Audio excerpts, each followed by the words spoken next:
All right, so tonight we're going to take a look at the Collins 516F-2 power supply that provides the power for the Collins 32S-1 transmitter. And so it's just pull it out of the case, take a look at it. It has two rectifier tubes to take care of the work here. One of them is a 5U4GB and a 5R4GYA. The 5R4 I think is a full wave rectifier. My guess is that because we have high voltage and we have filament, or excuse me, bias voltage being supplied and filament voltage as well being supplied to the transmitter, because the transmitter does not have a built-in power supply, it gets it all through the 516F2 here. So we have probably two sets of rectifier tubes, one to take care of the lower voltage bias and filament voltage, and the one to take care of the high voltage. So it looks like it's had a little bit of wear. You can see here that this part of the chassis looks like it's been bent, and you see over on this side that it's bent the opposite way. So there's been a pretty good force moving on the chassis, like it may have been dropped or something in the past, and took a really good jar. The case did show also a pretty good jar on it as well, but the case is, I think, certainly is fixable.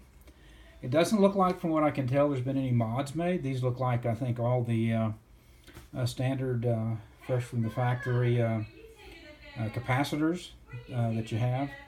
And this is pretty much it. I mean, its power supply is fairly simple.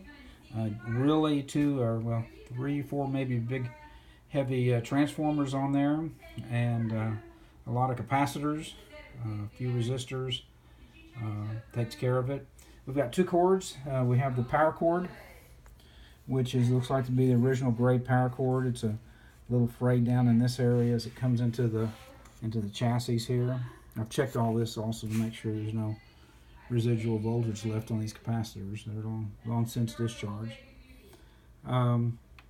Resistors and everything look pretty much in good shape. I don't see any problems there. The capacitors do look pretty aged, and I'm really considering maybe a major overhaul on this. The tube sockets look fine. I think they're still in pretty decent shape. And if we turn the beast around here a little bit, you can see the power supplies that we've got. High voltage power supply, and then we've got three over here, two of them that are stacked vertically, which is kind of interesting. I've never really seen those, and then another power supply here. So this should be a good project. One of the things I found in my research, two Collins technicians have come up with a rework for this particular beast. Apparently it's had some known issues with arcing occurring and some other problems, and they've actually come up with a full solid state mod. It's more than a mod, it's actually a replacement. You clear out most of the area here when you get rid of all these capacitors, and they actually have a circuit board, a printed circuit board that goes in. Also, this power supply is also used on the KWM2, and one of the things that it's known for is the switching, the on-off switch. So you actually have, through the interconnect between the power supply and the transmitter or the transceiver, you have an octal connection, and the actual switching voltage, the AC switching voltage, goes through this connection and goes all the way up to the switch in the device. And that's a real problem, because apparently when this transformer, when you first apply voltage to it, it really pulls a lot of current. And there's been, I guess, a lot of reported cases that the on-off switches get fried. So part of the redesign that the engineers did, the Collins engineers did, and I'd read about this as well from another fella, is to put a relay, use a heavy-duty, like a 10 amp dual pole, dual throw relay, so that when you turn the switch on, the switch doesn't actually power the AC to the transformer. The switch actually turns on closes the relay, and the relay then applies the power. So you don't have all that current surges going through your switch, and so it's helped save the switches out. So I think I will probably do that. You can get the kit. It's about $80 or $100.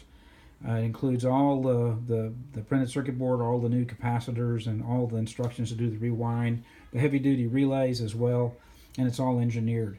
It won't be, it will not be original at that point. This power supply will not be original, and so if you're one of the fans of Collins and say I've got to have everything original, then this probably would not be something you'd want to do. But I think overall for performance and down the road, being able to do maintenance on the rig, I do think it would be a good mod to do. Get to keep all the transformers and everything else are still there. Rectifier tubes you'll no longer need as well. So anyway, I'm really considering that pretty heavily.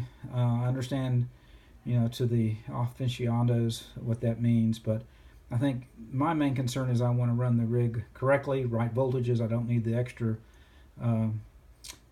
current pulls on the on-off switches, and so I think it'll make the restoration on the 32S-1 a little easier. All right, well, I'll let you know what I do, and whenever I get to the point of going through and making the changes, I may record that as well. All right, 73s.